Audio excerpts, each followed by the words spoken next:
ওরে কেমন করে ঘুমাও তুমি,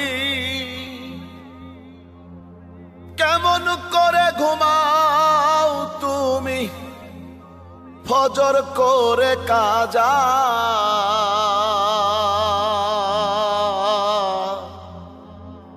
এমনও তো হতে পারে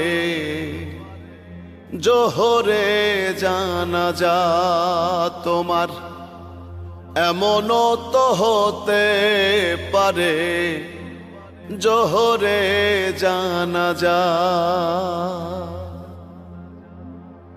মুসলিম হয় না জন্ম নিলেই মুসলমানের ঘরে, কাফের মুমিন তফাতটা হয় সালাতের উপর।